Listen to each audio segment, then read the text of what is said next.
Hello, welcome to a regular episode of Houston. We have a podcast. I realize I've been starting these episodes off a lot lately by saying welcome to another special episode. They can't all be special. We got to do some regular ones every now and then. Um, so on today's episode, we actually are doing something a little different slash special. It's me and Paulo here. We are doing a review of Zack Snyder's Justice League. But as of recording this for the first half of this episode, we have not seen it. So we are recording a quick conversation here, and then we're going to go off, we're going to watch the movie, and then we're going to circle back. For you guys listening, that'll take the span of about 5 seconds. For us, it's going to be a long 4 hours of watching. 8 hours of podcast and movie. Yeah. So yeah, right now we have not watched it. We don't have any idea of how good it's going to be or whether we like it or not. But we're going to have a quick conversation about it first. So let me ask you this, Paulo, because I don't think we've talked about this too much at this point. Are you looking forward to this, or do you have any type of expectations for this? I think I feel like I'm going to be pleasantly surprised, aside from having to sit down for 4 hours and watch the movie, because my expectations are pretty low. Um, having I've tried my best to not read or hear anything about this.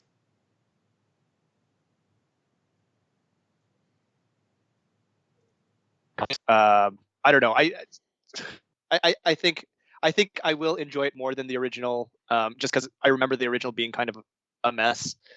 Um, yeah, that's how I feel about it. I don't know. I feel like your expectations might be higher than mine.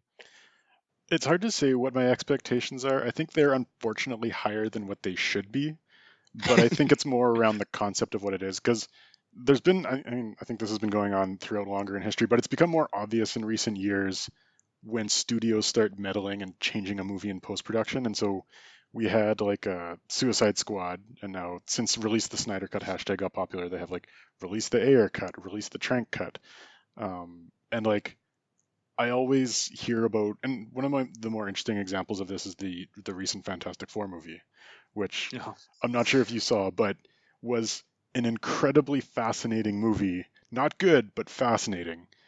And it made me want to watch what the actual movie was going to be because it was like a weird body horror type movie. I could not agree more. But it's like you watch that and we're never going to see that. Except like here's the example where we actually do get to see it. And so for me, I'm really excited to see what the difference is. I don't expect it to be amazing, but in my mind, it has to at least be better than what came out in the theatrical cut as a sort of message to studios being like, maybe you should let these guys have the vision, like you hired them to direct your movie. Yeah. So at the very least, I hope it does better. Yeah, I do hope that it does start this trend. I mean, going back to that Fantastic Four movie before Wonder Woman, that was the first time that I was like actually shocked by watching a movie. Just like a big name, like I guess blockbuster. They were both, yeah. Fantastic Four was a blockbuster, but it was just so strange. Like you could just tell that everything was off about it, and I mean, for Justice League, it wasn't as bad to that extent with like how it was just out of sorts. Like it just didn't it felt out of sorts, but it wasn't to the extent of Fantastic Four.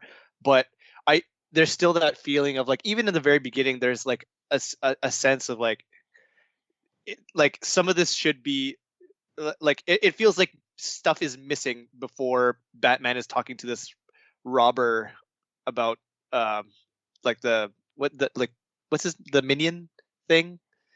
Like there's the first scene with Batman where he catches this burglar, and then the parademon is like the monster. Oh, parademon, yeah.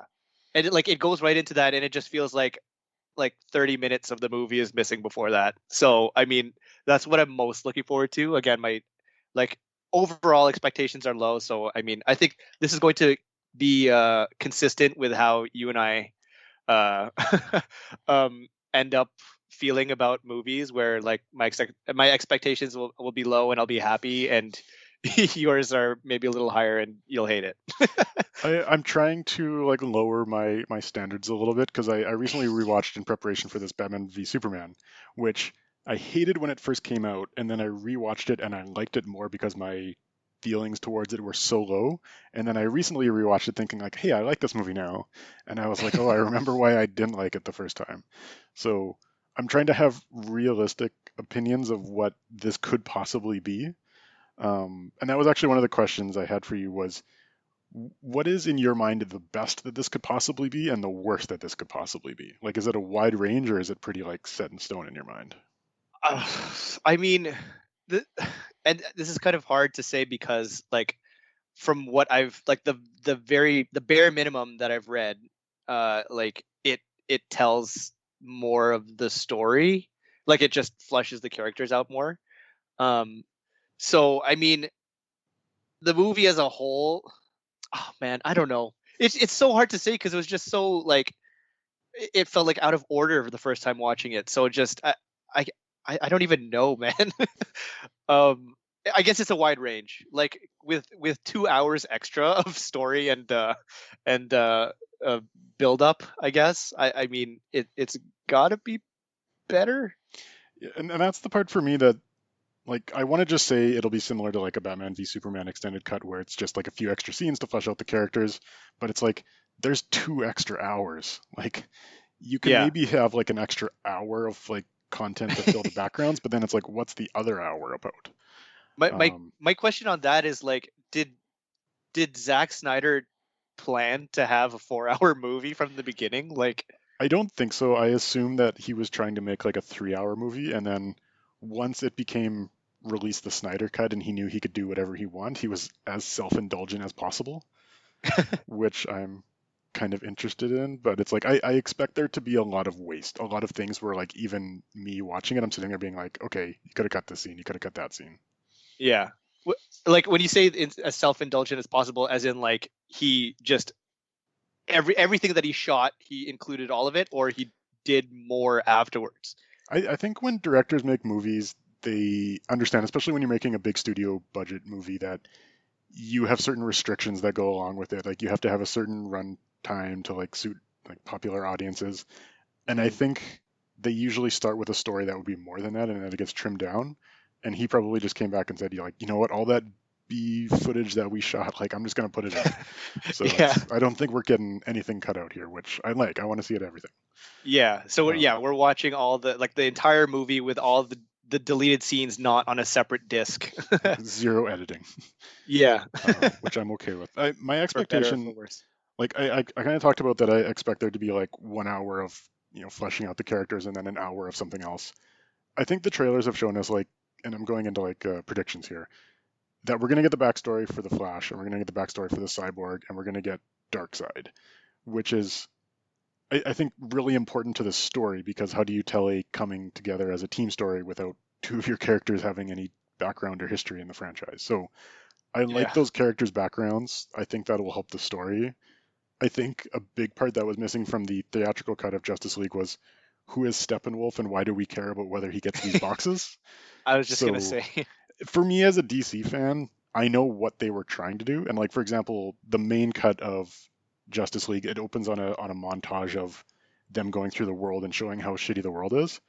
And I know what they're trying to do there because, or at least what I expect is that um, in the comics, the world of Apocalypse, which is where Steppenwolf and Darkseid are from, as Apocalypse becomes closer to certain worlds, the people of those worlds like go into chaos and they start to get angry and fight each other as a kind of sign that the world's coming close. And so I'm expecting what they were trying to go for was the parademons were being sent as scouts and their presence in the world is making everyone go crazy. And they were trying to have that as a storyline. But Okay. if you're not a DC fan, you don't know that. And so you need to actually tell that story.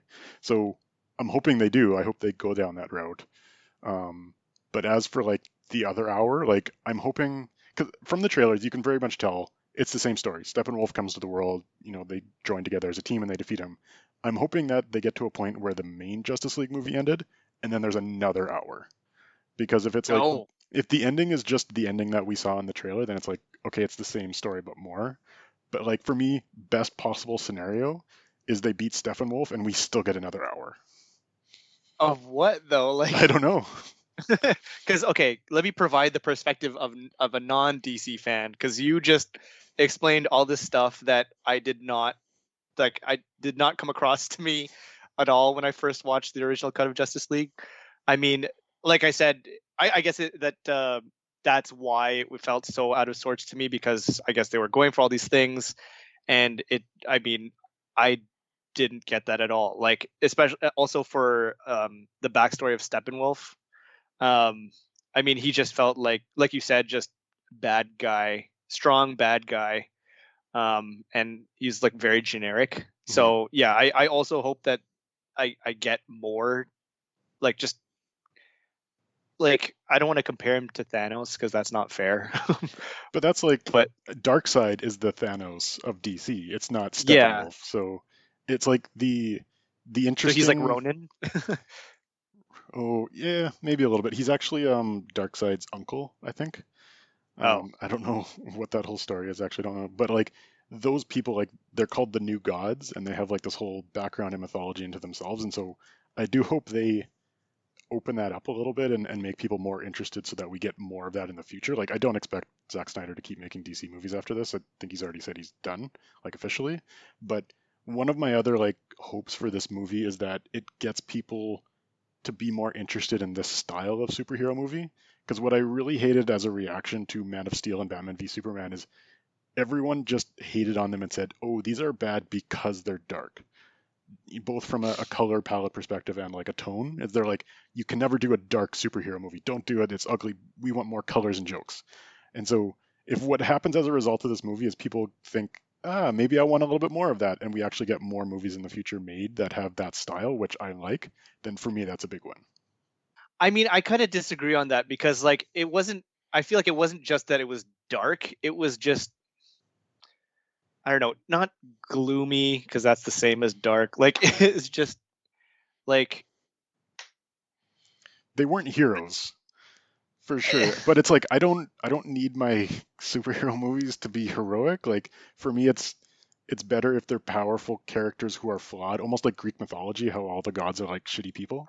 Like yeah. I like that style, and I don't need my Superman to be in a shining costume and saving people. It's like it's okay to make a dark story.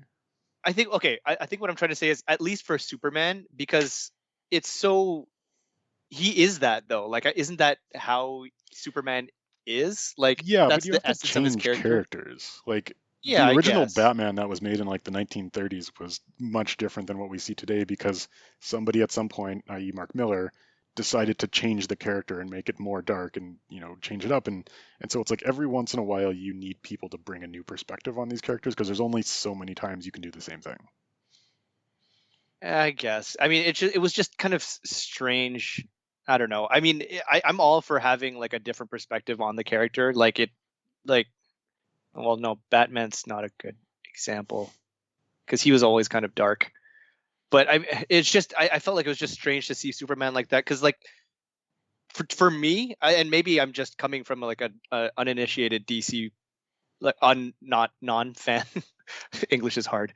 Um, it's just like he's just like, he's, in essence, he seems kind of cheesy, and like he's superhero guy, and that's always like, that's how I've always perceived him. So just to be like, have like an angsty Superman, and like, oh my god, this is terrible, I have to save the world, and like it's just See, weird, a weird approach for me, I guess. I don't know. I don't mind if he gets there eventually, but the fact that he's like almost like that forever and he has no other side of his personality, like if he struggles and then grows up and then becomes that person, then I'm like, okay, you earned it.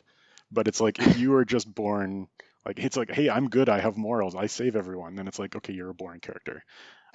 But that brings up another thing that I'm hoping for, which is movie, which is to show the dynamic of the Justice League a bit more and to tell it from the perspective of Flash and Cyborg, because in my mind, Batman and Superman are more interesting as side characters than they are protagonists. Because as soon as you make them protagonists, they're kind of boring, and you have to like see behind the curtain a little bit. Whereas in my mind, like Superman is almost interesting if he's a side character who's like too OP and he's like this god type character, and Batman's like just like this jerk and untrusting asshole kind of guy. And so Yeah. it's like you can't make a character with those guys as the main characters because you end up making Batman look like Tony Stark, which is what they kind of did. Yeah. Um, but it's like if Which you is tell it maybe from what the they wanted perspective, to. yeah, if you tell it from the perspective of like Flash and Cyborg, then you get these people who are like entering that world, and you kind of get that like a Harry Potter or Neo thing where it's like they're introducing the world through people also going through it for the first time, and you're gonna get this outside lens on Batman and Superman. So I'm hoping they do that, but I still feel like they tried to make Batman too much of the main character in this one. Yeah, I mean, I, I think, and I kind of cheated a little, well, unintentionally cheated because from what I've heard, actually, should I tell you? No, I want to wait. Okay, okay, okay. Well, then we'll save that for the after the after viewing conversation.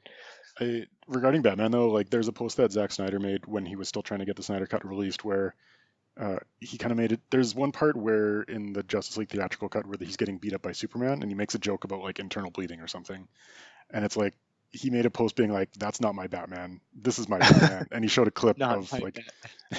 he showed a clip of like Batman smashing someone's face through like a wall, and he's like, "This is my Batman." So it's like he kind of threw down the gauntlet and said, "My Batman is a more badass Batman," and now we get to see his unedited version of it, and it better deliver. Oh my god! Now see, you're just building up your expectations just This is throughout this dangerous. one conversation. What I'm hoping at the very least is that they throw out at least two of the jokes that he made, which is the one where he says "I'm rich" as his I superpower. knew that was coming. That better be cut out. I would be very disappointed if that was a Snyder edition and not Yas. And then the one that I was mentioning where he jokes about like internal bleeding after fighting with Superman. I actually don't even remember that one. I don't even remember what the joke was. I just remember being like, "This is weird to see Batman making Marvel jokes right now." So can Flash keep making his jokes? Yeah, that's his character. Like, I'm Yeah, totally down he's with like that. the Spider-Man of And this even group of. Cyborg, like Cyborg's an interesting character. He's one of my favorite DC characters, but he goes from this range of being like the dude bro football jock who says booyah to the guy who's like a very tragic character because he doesn't know where his soul ends and the machine starts. And so it's like that's a bit of a weird tone to balance, but I hope they go to the darker side because that's what I like. Um, but we'll see. Also, on a side note, there were some really good shots of like football scenes in the original Justice League trailer, I and want to I'm see that hoping we too. get those. Yeah, it was. There's one of I think Joker. Unless it's just someone who looks really weird. Did I imagine that, or am I misinterpreting that? The Joker is in the movie. Okay. I don't know to what extent. Do you want to? Do you have a guess or like a hypothesis as to what he's going to be doing? So in the trailers, they elaborated a little bit more on the nightmare scene that happened in Batman vs Superman, where it's like the dark Mm. future. And what they were kind of hinting at was something in the comics. It's the Injustice storyline, which is basically a future where the Joker kills Lois Lane, and then Superman like rips the Joker's heart out, and so it gets like super dark. And I hope they go down that road, but I know they won't. Um, That is my new like best case scenario for this movie. but it's like he also referenced the Dark Knight Returns comic a lot in Batman v Superman, but it turns out that a lot of his things were just like visual references, not actual storylines, which I'm okay with. Like, go tell your own story. But it's like if he takes that tone, and if I'm hoping we get more nightmare scenes. Like I want to explore that a little bit more. And they also in Batman v Superman they had a point where the Flash came back in time and tried to warn Batman while he was in his sleep. Yeah, and And he I'm was like hoping, too early or something. yeah, I hope they elaborate on that, but I have a feeling that was more for like his third or fourth movie that he was trying to set up and not something he was going to try to pay off right away. Well, maybe the third and the fourth movie has become this like he added everything into this one. So There there's was a that. rumor going on at the time that they were shooting Justice League 1 and 2 at the same time before Zack Snyder quit the production.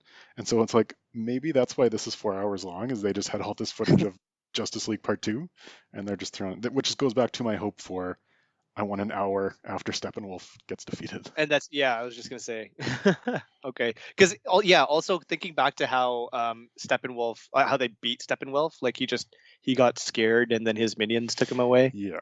Like, yeah, hopefully there's like a a real big dumb action scene after that one. I'm excited to see because that was like the worst part of Superman in the Justice League for me was he showed up and just started making jokes and beating up Steppenwolf, and it's like in this one, I think he'll be in the black suit in that scene, and Mhm. like they've shown like clips of him being like very angry looking, and I'm like, okay, I hope that scene's a bit different than what they did. Well, Do you have any last predictions before we go off and watch the movie? um, I predict that. Well, no, the only things that I would have predicted are things that I kind of read in passing, and I just screwed myself over. So, I mean, I'm gonna predict that it's at least 1.5 times better than the original. I feel somewhere along the same lines. I think it'll definitely be better. I don't think it's going to live up to any of my expectations. I'm looking forward to it. I think this is the first time that or like the first time we've watched no, second time that we watched a new movie together. Yeah, it's been a while. Not a lot of movies these days.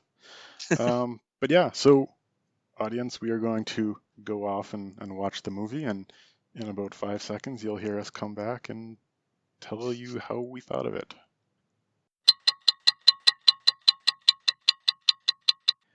And we are back. We just spent the last 4 hours watching Zack Snyder's The Justice League. Paulo, what did you think of Justice League? Where to begin? It's a lot of movie. It's a lot of movie, and I can't believe you watched it twice. Um, but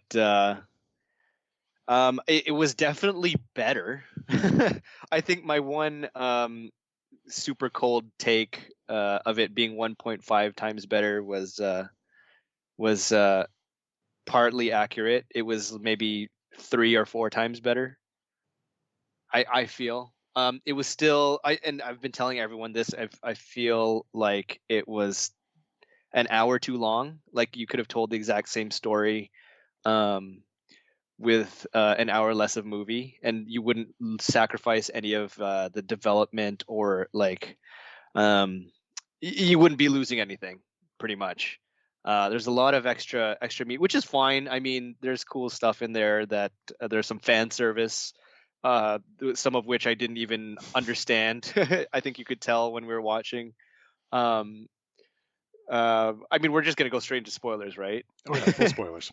Full spoilers. So stop listening if you haven't seen the movie and you care about it. But like Martian Manhunter, having no, like I had like a passing knowledge of who he was, but one, he looked very different from what I've seen in the cartoon. So when he appeared on screen, I was just like it kind of came out of nowhere, and I was very confused. Um, and there like again, it's obvious, but the 4 hour runtime, there were parts where I would like start to lose, like I would get not get lost, but like I'd go in and out of it. And the Martian Manhunter part, like I mean, it comes right after a conversation with Lois Lane and Superman's mom, who's Martha. Martha. How did I forget Martha? But Martha, who was apparently Martian Manhunter in disguise, and like I was kind of zoning out during that conversation. And then she turned into Martian Manhunter, which was like I thought I was high. Um, but loved loved the all the violence. It felt I like that extra touch of Zack Snyder. The humor was a lot better, and I'll speak more about that when we're talking about the comparison between what's his name, Joss Whedon, Yeah, sweet. Yeah. who's a terrible person and everyone hates him. um, um, I mean, yeah, I don't want to like run through everything in my head right now before I let you get your chance to speak your piece, but that's how I felt about it mostly. I'll say this. I loved this movie. We talked in our pre-conversation that I was probably setting up some expectations that were too high and that it was probably going to be just slightly below that. I expected it to be better than Justice League, like the Joss Whedon version. It exceeded my expectations. I loved how violent it was. I loved Yep. how excessive all of the character development was. You talk about it being like an hour too long. I would say maybe it's about 10 minutes too long. 10 minutes. I would like, there's only a handful of scenes that I would have cut out of that movie. Um, Two of them being the Martian Manhunter scenes, which I felt like were complete fan service and added nothing to the movie. Um, but for the most part, like I felt this was everything I wanted it to be. This is everything I've wanted superhero movies to be, because yes, all the good superhero movies that are out there in recent years, like Dark Knight or Logan, like they're all movies that are the grounded, realistic version of superheroes, and I like that. But what I like even more is like super dark, adult, but still like fantasy driven superheroes, where it's like they go into the cosmics and the weird mythology and the lore, but it still treat your characters with the respect that they feel like they're real characters who are developing and have stories, and kind of mixing that darkness with the mythology. And I felt that they did that really well. It's not the perfect movie. There's like some scenes that I have issues with, but for the most part, it's the style of what I've wanted, and I was completely satisfied by that. This is a side of Carson that we'll never ever see on the podcast ever again. Um, so okay, I'll jump into which scenes I didn't like. So the two Martian Manhunter scenes, I thought could have been cut. Um, there's a lot of people talking about the epilogue. I didn't feel like that added anything to the story, but I didn't dislike it. I still It's liked just a seeing cool that thing. world. Yeah, I liked the Yeah. visuals. Yeah. Felt like it wasn't part of that movie, but it felt like it was doing the setting up the next movies thing. And the story arc that they're I assume trying to go for is like eventually Darkseid comes down to the world and like makes it an apocalypse. And so there were, I think Zack Snyder, he came out in recent articles and said he was planning on making 5 movies, and so Mhm. this was going to be like a 5 movie arc, which like I would have wanted to see. I don't think they will, and I don't want them to, but I think there's a chance, considering like the reception of the Snyder Cut. I mean, I don't know how Hollywood works, but I mean, at the most like simple reaction, I mean, my most simple reaction is like everyone loves it. Everyone's raving about how much better it is than the original cut, and I don't see them not pursuing this, especially how much how hard they're trying to push DC, right? Or and how I hard think they they were just trying to push announced DC. yesterday that Ben Affleck is going to be back. Oh, okay. He's Well going to then, be in the Flash movie, but also Michael Keaton is going to be in that movie, so who knows what they're planning. multiverse for But Batman. I think what I would like to see is um, like them continuing the story, but don't have Zack Snyder do it, just because like it feels like it's best for him to just be done. And Mm. as much as I'd like to see him continue on, like I'd rather see him do other unique projects, and it's good that his career kind of is rebooted and back on track. But it's like, okay, you've rebooted this universe, now hand it off to someone else and let them finish the story. Yeah. I mean, yeah, I mean that's fair. But then like you wouldn't want this tone of just or sorry, yeah, Justice League to continue. Like it's very specific to Zack Snyder, I feel like. And this goes into like, for example, how his humor felt more appropriate than Joss Whedon's in the original cut. Like it's not, there's still like funny moments, but they're not completely goofy. Like They're appropriate for the tone of the film. yes, yes. Um, um, yeah, you don't want to see that continue, like that vision being extended. Yes and no, because like I think I was saying this before in our pre-conversation that I hope that this movie inspires other people to make more movies like this. And I think there are other directors out there. Like the whole idea of having like a dark mythology and style like that, like Zack Snyder is not the sole person on the planet who can do that.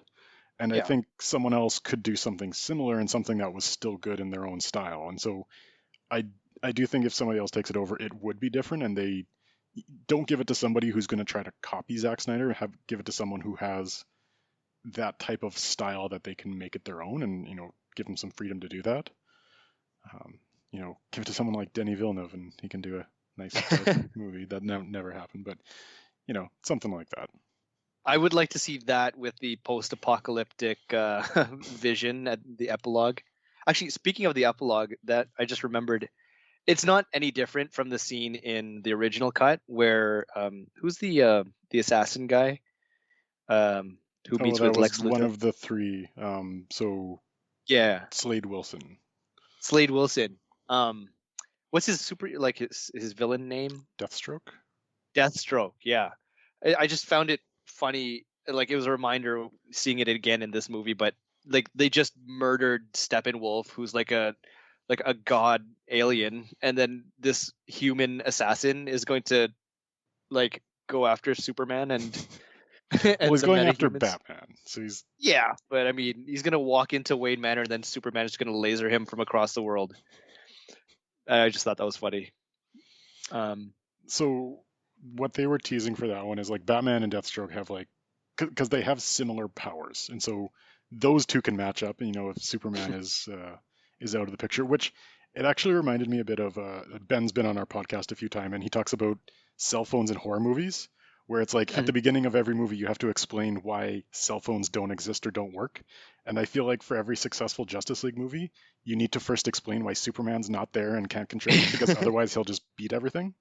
yeah, And that was a good part of this movie is like he was still powerful at the end, and he appropriately beat the shit out of him, but he had a good reason for not having done that for the rest of the movie. because he Um, was dead. on account of being dead, yes. But also, I want to talk about Steppenwolf's death. I love that they stabbed him through the heart, cut off his head, and then threw his head through a portal. That was Yeah, bizarre and fantastic to see. that was that was fucking awesome. I loved that bit as well. Um, on that note, one of the things I loved about the movie was it felt like, and this is hard to explain, and I think maybe it comes down to like the audio mix, but even though it's a big CGI movie, it felt like they were in real locations and that real things were happening. And maybe it's little things about like the big historical event where they were talking about Darkseid's initial attempt at conquering Earth, where it's like he gets stabbed through the shoulder and there's all this blood everywhere. And it's like that doesn't feel like just a CGI thing. It feels like, a little more humanity or like vulnerability to some of these people. And then like little things about when they were even scenes that were in the theatrical cut, it felt like they were in more real environments, like interacting with the world as opposed to big CGI mess. Yeah, I think that has to do with Zack Snyder's style because I mean I'm going to compare it to maybe a bad comparison, but compared to 300, which was like the same kind of like CGI people fighting, but it still felt very real and like I don't know the word gritty kind Yeah, of I guess. I mean it's still really like heavily stylized, but like just the violence feels real even though it's like superheroes against space aliens. Um, and I mean, I don't. It's going to take someone who understands movies better than I do to explain exactly why that is. But it's yeah, something to with how Zack Snyder treats um, like the powers of like the superheroes and like just you can see their impact in the world. I think that is a big reason of why it's like that, which which I did appreciate a lot. I do think it comes down a bit about like having consequence in fighting and like real things happening. Because one of my biggest issues with Marvel these days is it's like a person shooting a red laser versus a person shooting a blue laser, and it's like I don't have any context for what the power of this laser is. So if it knocks someone back or if they block it and defend it, like I don't understand what that means. Like that doesn't mean anything. Whereas like I know what a sword means. I know what like a sword cutting through someone's arm means, and it's like okay, that being blocked or not or drawing blood, like that feels like a real object that has impact on somebody.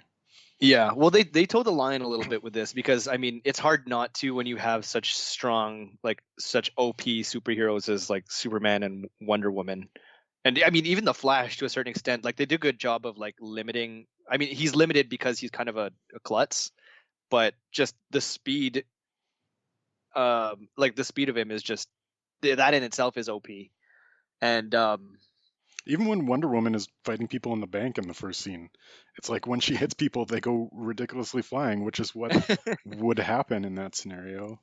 Yeah, yeah. But I mean, um, the yeah, I was as I was saying, is like it's towing the line where, for example, Batman's gauntlets. I mean, it is explained in an earlier scene where Yeah, he's that was a blocking bit the much. lasers. Yeah, but I mean, again, it's hard to do that. It's like the Captain Marvel effect, where, and you mentioned how like you have to get these super strong characters out of the way so that there is a movie. And I like considering that. I think Justice League did a really good job considering all of them are like that. Well, not yeah, most of them.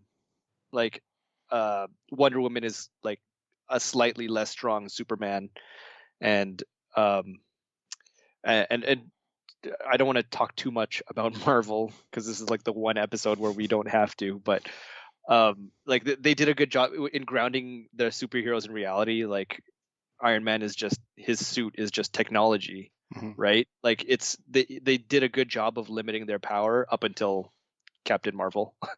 um but yeah, I don't know where else I'm going with that. It's good.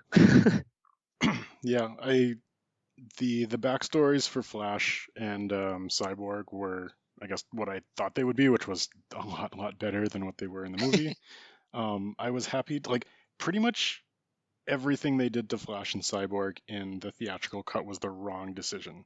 And like I didn't hate the first Justice League. Like I thought it was really kind of saddened down and like not that exciting, but I didn't hate it.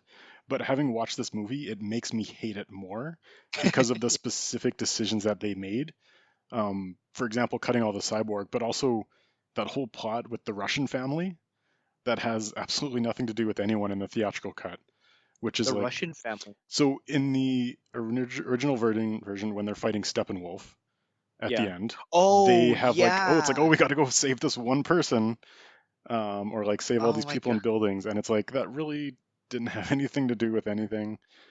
Well, Um, I think that was a way to get Superman away too, right? That was just like a plot well, device. I think that was like everyone complaining about DC is like, oh, superheroes got to save people, like you got to see the impact on the world, and it's like they're Uh, saving 7 billion people by stopping the world being destroyed. It's fine.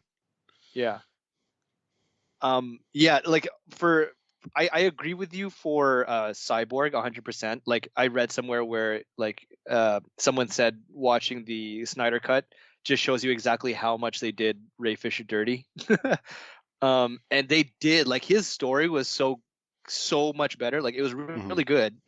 I will disagree a little bit with the Flash because what they did add with him and his dad, I enjoyed. I think I just take an issue with the one scene where he's like applying for the dog walking job, which I feel like, I mean, it was kind of cool, but you could have cut that whole thing out. Would you have cut the whole Iris West part too with the car? She's the girl in the Oh, car. okay. You know what? Maybe that's another bit of fan service that I just didn't get because I And didn't. that's like I don't know that much about the Flash. I just know that like that's his female love interest, and that's what they were Okay. setting up for future movies. But it's Yeah, like but I I mean, thought the slow motion of that, like the effects, and just the like little thing about how when he moves first, his shoes just rip apart because it's like that's how fast and powerful he is. It's like yeah. little details like that I That appreciated. that was cool, but I feel like I it didn't need like a 10-minute scene just for that. And like the setting up of of the love interest, I feel like if they're not going to do it, if Zack Snyder's not going to do another movie, fine. Like, okay, you can have that in there. I guess you're just doing what you can, like because you can now. But I mean, like if there's even one more movie that could be explored later, because like the more important and the better storyline, at least for the Flash, is the relationship with him and his dad. Mhm. And I like they did handle that a lot better in this movie just by giving it more meat. And um I did feel like that's the only reason why I felt like that. Like I like the scene on its own. I think it barely holds on to fitting into this movie because showing him applying for a job is, fits into that whole, he's not doing well. He needs to have 5 jobs so he can become like a crime, whatever he yeah. does. And so it's like that would also be one of my candidates for maybe cutting that out. But I like that they at least developed his backstory and explained who he was, rather than like in the theatrical cut, he was really just like, I don't have a backstory. I'm just excited to join your team, and that's it. And I don't know what I'm doing. Yeah, And yeah, it's yeah, definitely. the one scene that I thought that they did better in the theatrical cut was the scene where Barry meets Flash. And I think you said this as well when we were watching it. The scene where he first goes into the Flash's place and he throws the boomerang at him and whatnot. It Oh, just felt like yeah. it was actually edited better, and it makes sense that Yoss would do a comedy scene better than Zack Snyder. So Wait, so you're saying in the original version that scene was done better it than? was mostly the same scene, but I think they just edited it and maybe had some different music, and it was a little bit better in the theatrical version. Oh yeah, yeah. Because I don't even think there was any music in the theatrical version, but like I couldn't help but notice like they there was like music playing in the background, and it just felt so off. Like There were some of the music choices in like multiple scenes. I think like in some of the fight scenes they had like death metal music or something would come over, and I was like, it's a bit odd. well, that's I mean that I wasn't it wasn't as like much of an issue for me. I think the only one that stands out is that scene where that Bruce meets Barry for the first time, and like I was saying like they made this scene this is the one scene that they made worse in the Snyder cut, and um they kept like the one joke that you hated the most. Yeah, the I'm rich joke, which Yeah. I loved watching all of the scenes and seeing that there was a bad joke about to come and then see it not happen in this version. That was the one point where that's like, okay, that joke was in there from the beginning and I didn't like it. But it's like there were so many scenes where it's like it feels like they brought them all back months later to film one line to just throw into a scene that didn't make any sense. Um, it's like one of the examples is when he meets Aquaman for the first time in like the Icelandic city or wherever it was. Um, and then he's walking into the water and he says, "Strong man is strongest alone." That's the opposite, or haven't you heard that saying? And then in the Yeah. theatrical version, Bruce Wayne says like, "That's not the saying. That's the opposite of the saying." And it's like, that's not what Bruce Wayne would Stop say being there. silly, Batman. Yeah. um yeah, that the one I missed though, which is I mean probably dumb, and you're happy that it was gone, but when Aquaman was sitting on the lasso when they're about to fight Steppenwolf, I think that was like the only memorable part of the original version for Yeah. me. Now that you mention it, I did like that as well.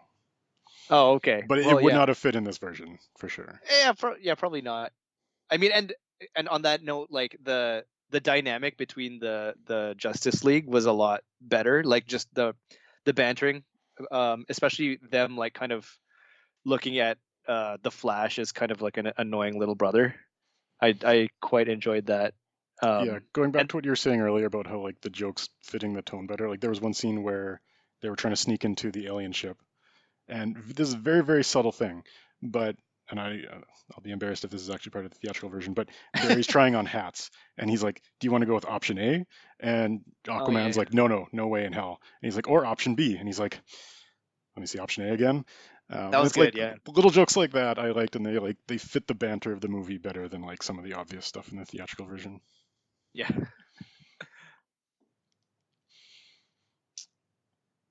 Um, yeah, all the post-apocalypse stuff worked for me. I love that they had the scene, which I've seen in a lot of DC cartoons, but I was not expecting to see in live action, is like futures where they kill everybody. And you showed like a dead Wonder Woman and Arthur Curry getting killed, and like Batman's head being like ripped off and something. It's like, a little fan service there. yeah. I mean, that was surprising to me because like the first time around it comes as a vision for Batman, and then they really commit to it in the epilogue because they're talking about like how these people are dead. It's like wow, that's kind of refreshing compared to like Marvel where nobody dies and Robert Downey Jr. will be back in like 5 years probably. Yeah. um, which I mean, it's unfortunate because like Aquaman and Wonder Woman, well not Aquaman, what's his real name? Jason Momoa Mhm. and Gal Gadot, like I like as I like to see them in these movies. Like I would have been okay with them killing Flash instead, or like I like Uh, Ezra Miller. Like he fits in well. I mean, I don't mind him. I will say that like some of his jokes or his humor kind of fell flat with me, but I mean, yeah, I don't mind him, but I would prefer to see like Wonder Woman. I think that this goes back to my love of 1984, 1987 Wonder Woman. Um, but and also I'm assuming that's like canon, right? Arthur Curry and Diana dying. So they do it frequently in DC, and I haven't read a ton of the comics. I've watched a lot of like the cartoons, and I've like read up about some of the comic storylines. But there's multiple stories where they create a future where everyone dies, and then somebody has to go back and fix it all. Usually the Mm, Flash because he's time traveling.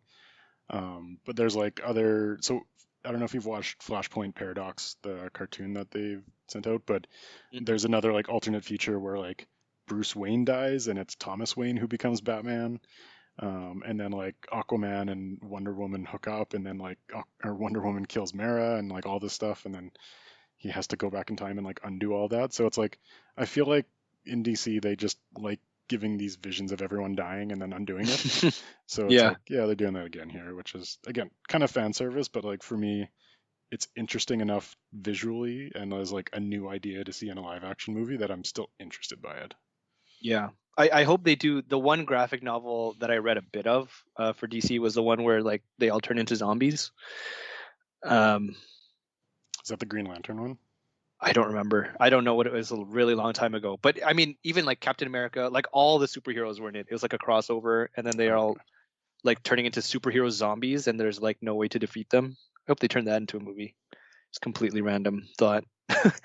Yeah, I'm um, I'm 100% okay with these superhero franchises making like one-off movies, which is almost why I'm happy about DC kind of failing because now you can just have like a one-off Robert Pattinson movie and one-off Joker movie, and it's like don't have to worry about finishing the story.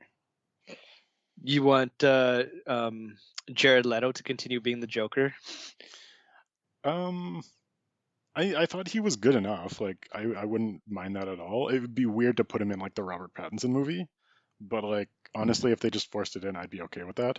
On that Oh note, man, I have no idea what all these memes about we live in a society are and why people are complaining so much about that. I haven't even seen those. So I had to do research on this, but I guess in the trailer, Jared Leto's Joker says, "We live in a society." And apparently, the Joker is associated in memes a lot with saying, "We live in a society," as like a thing that incels say, Oh and God, that okay. people making fun of incels say. And so they said it in the trailer as like I think Jared Leto like ad libbed it and they just put it in the trailer, but then they didn't put it in the movie. Anyway, if you're listening, go research "We live in a society" memes and you'll understand. But it took me a bit of research to understand why people were upset by it. Oh, okay. I don't know. I just kind of turn my brain off whenever I see Jared Leto as the Joker. I just don't like him. I mean, I don't mind him. Like, I don't like his Joker at all.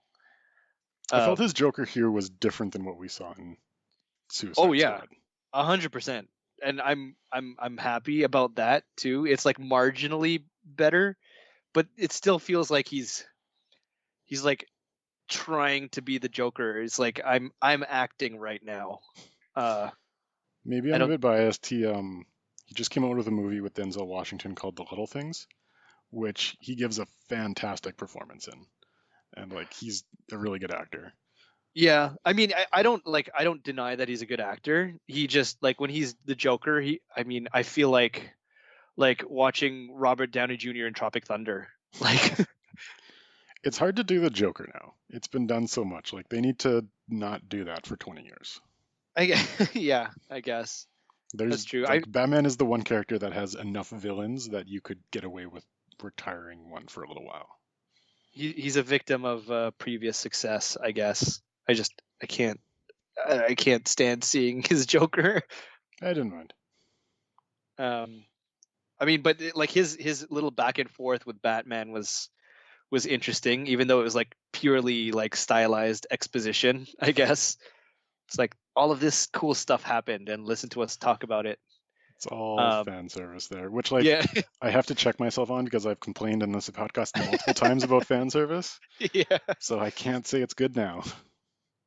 So I mean, I would almost say like this is your Rogue One, but then you would probably just reply that this is actually a good movie. Well, those parts were my least favorite parts. Like I got the references, but I didn't really get much out of them. Like if anything, I just liked the visual of them in like the post-apocalyptic future. The conversation itself and the characters being there, I didn't really care much for.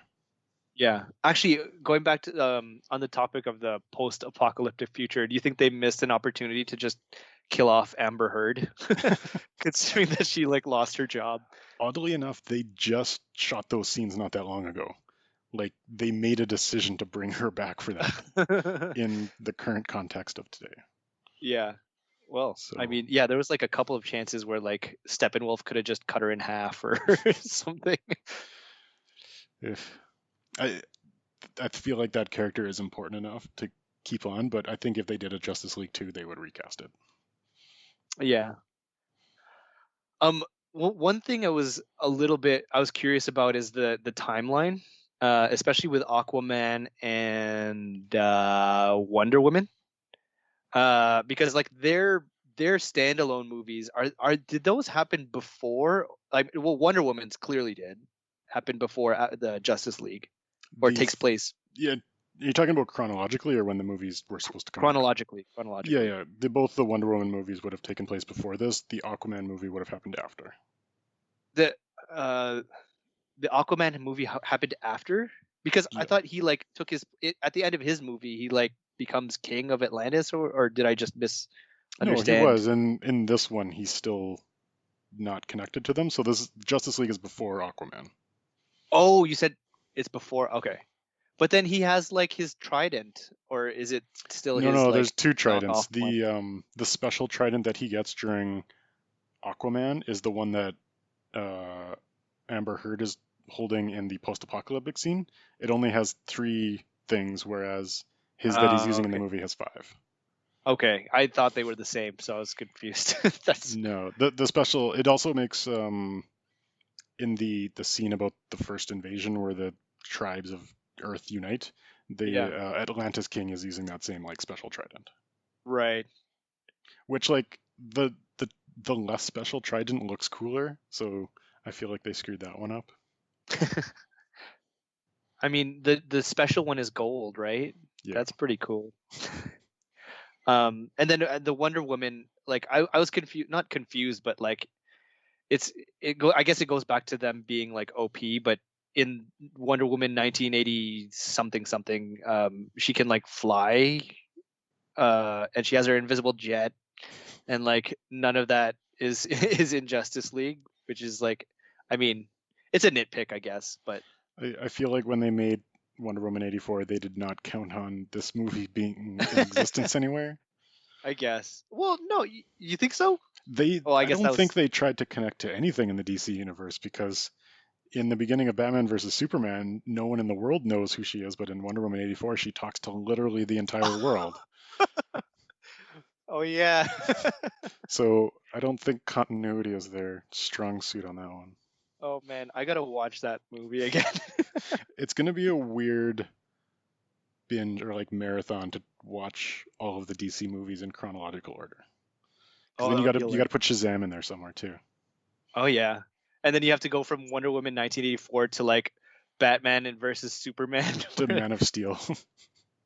Oh yeah, and it's like, oh my god, this is terrible. The burden of saving the world versus everything is awesome. Just stop being bad, and we can change the world. Oh man, DC's all over the place. Even the Shazam franchise on its own can't have consistency because they have Shazam, which is like a kids movie, and now Black Adam is coming out, which looks like back to the dark, gritty adult DC that they want to build. Is there like a first look at that already?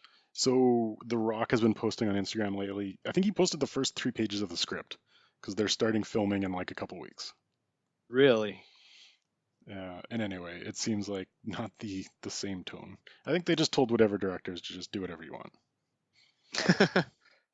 Who's the director of that one? Is it I actually don't know. I have no idea. Anyways, that's we'll save that one. I won't touch that one yet. that's for a later conversation. Do you have any closing thoughts on this Justice League movie?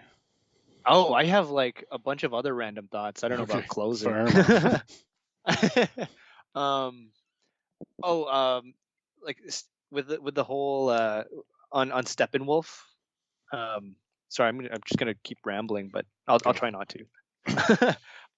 Steppenwolf. My main complaint about him in the original version was that he was kind of generic. And I still they I mean, along with all the other characters, they did a good job of adding to him. But he still felt kind of like bad guy, and I didn't see a whole lot of difference between him and Darkseid. I don't know if you felt the same way.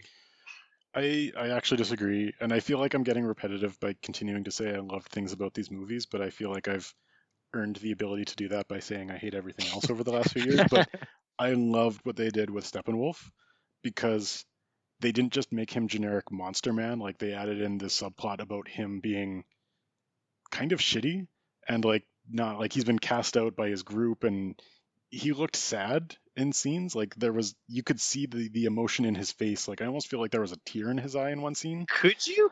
Yeah, like there was one scene like when he was talking to the hooded guy who was appearing in like metal form, and you could see he was really trying to impress Darkseid, and he felt really bad and like felt that he was cast out and like really betrayed.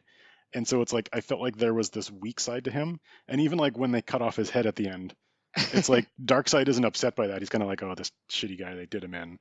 Yeah. And it's like I felt like he had so much more of a character as opposed to just like generic monster man. And like some of it has to do with the CGI. Like I felt like his face just had more feelings and emotions in it. But it's like overall they did more with the character. And I was glad they didn't make him I'm big, powerful, angry man. Like his he was there for the purpose of like trying to win back the trust of the god that he worships. Oh wow, this is I've never been in this position before where I like You're the completely. cynical one now. I which is funny because I did like the movie. Like I'm nitpicking. I've been nitpicking this whole time, but like this one I will die on this hill where I just like he didn't see like I don't know.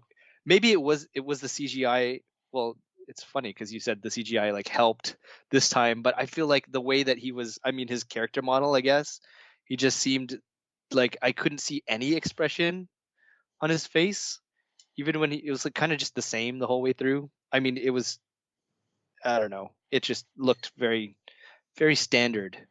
I felt like that was maybe true in some of the scenes where he was being sort of like, i.e., the badass guy, where he's like fighting the Amazons in the beginning. He was just kind of like generic guy. But the context that those other scenes put it in when they had him talking back to Apocalypse and kind of saying, "Hey, this is what I'm reporting on," and them kind of talking down on him, it added more context that he was almost like fronting when he was acting cool in front of everyone else. And Oh, it's like okay. it wasn't much, but it was enough that I understood him as a character and not just a CGI blob. Okay. I mean, he did pass the bar of being a CGI blob, which is what he was in the first movie for me. So I mean, it's an improvement either way. I also felt he was very mean to Diana in particular.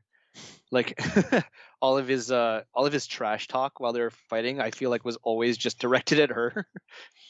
I don't know if Yeah, there was like you one scene noticed at the that. end where he was like, you could have been there, and you could have saved your sisters from me, and sadly you could have." And I was like, yeah, you're just rubbing it in a bit. I don't know. I Yeah, like no, but those. I mean, it was like every time they like in every single fight where they saw each other, he says nothing to any of the other to anyone else, and then just always going in on on Wonder Woman, which is I feel like he was singling her out as like the most powerful, yeah. but yeah, I'm not gonna. That's not a hill to die on for me. Yeah, no, that's an aside that is of no consequence to anything. Before you make your next point, I'm gonna make a point that I forgot to make. The anti-life equation I thought was dumb. I liked that they brought in something that, because they had this side plot with Steppenwolf where they said, he was trying to impress Darkseid and he was trying to get back in good graces. And it's like, okay, those people don't care about just conquering one planet because they've conquered literally 100,000 planets before. It's like, why would you impress them by doing this one? And so it's like you give a little more detail that helps connect and flesh out that story a little bit more. So I was happy with that. But just the fact that you have something called the anti-life equation, I thought was really dumb. I mean, all of that stuff just went over my head because, like, I don't know I had to what it read up on is. that because I was not at all familiar with that either. Okay, I just chalked that up along with like 20% of the other of the movie to be like, oh, this is DC stuff that I just don't understand. It's a strange position to be in where like I usually know the references. I can't be like, I know what that is anymore. I feel like you're in the position of what Suan, my wife, for listeners, feels like when we're watching Star Wars movies, and I have to be like, so that's why this person came in, and that's what they were referring to on this, because it's like, yeah, regular audience goers don't know these things, and you have to Yeah. provide context. In this one, Faye was asking me like, what just happened, and then I would have to be like, I don't know either. So that's a interesting movie experience, I guess, for me, if nothing else. But all in all, it was good. I don't I've no other complaints about it. Do I? No, I don't. It's too much slow mo. Oh, there was one other scene I got to complain about that they did the hero shot that reminded me of Avengers 2. Oh, There was one like when scene when they're they all were standing charging in a into the line. Russian place, and then they had like the car going by, and then the four other heroes flew by, and they paused for a second as they had all five heroes in frame. And I was like, that doesn't fit this movie. They did that a lot, actually. Like them standing in like perfectly diagonal lines, or like just majestically standing all heroically. They did it a few other times. The one that I actually liked was they had one scene where they had just killed Steppenwolf and they were staring in the portal at each other, Darkseid staring back, and then there was like the six of them just standing there. And I was Yeah, like, okay, that's the one hero shot you should have used, and just don't use all the other ones. yeah. Oh man, just thinking about Steppenwolf's death again. That was awesome. I watched that a couple Um, extra times. okay, I guess my last question for you, and I feel like it's already been kind of answered, but if there was no like theatrical cut, Joss Whedon never was born, and Ray Fisher never had was mistreated. And the only cut of the movie was the Snyder cut, maybe like a 3 hour version, like polished. Would it be as loved as it is now?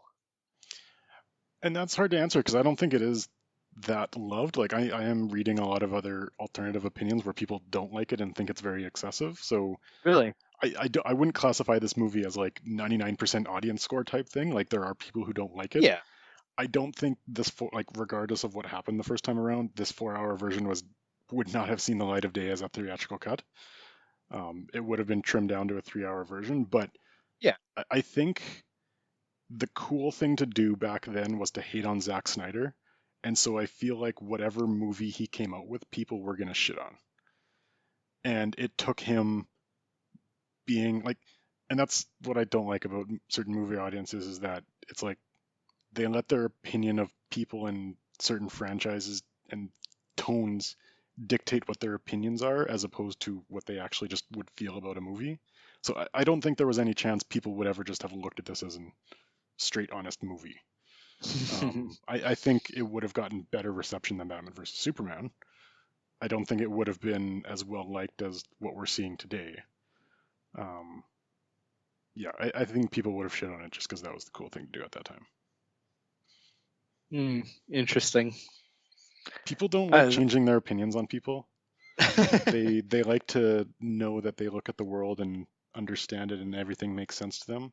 So if they love a movie, if they love Marvel movie and Marvel comes out with a mediocre movie, they're going to say they love it and they're going to support their franchise.